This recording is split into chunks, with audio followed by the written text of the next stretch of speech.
Superbly finished. BBC Premier League update from the home of Premier League football.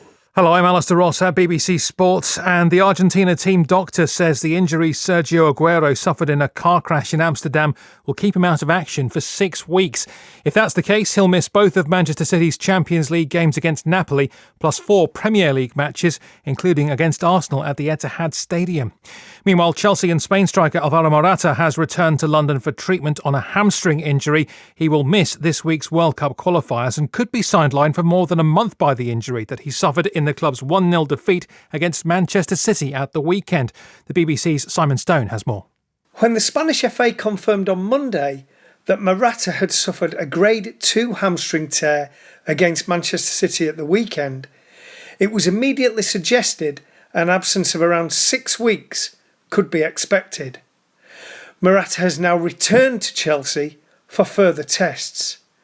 And although the former Real Madrid forward has removed a social media post hinting he might be available for the Premier League game at Crystal Palace on the 14th of October, Chelsea are hopeful their precise diagnosis at the end of the week will not be as bad as initially thought.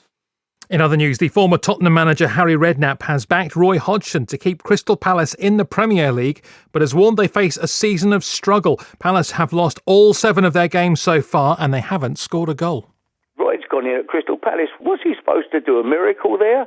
He's walked into a team that's struggling. Their team is where they are at the moment. They are, they're going to be a team that's going to struggle. I'm not saying they won't stay up, I think they will, but it's going to be a long struggle. You're not suddenly going to turn a team that is down there struggling into a top 6 team, or a top 6 team not going to be a bottom 6 team. And for more football news from the BBC, go to bbc.com/football. BBC Premier League update from the home of Premier League football.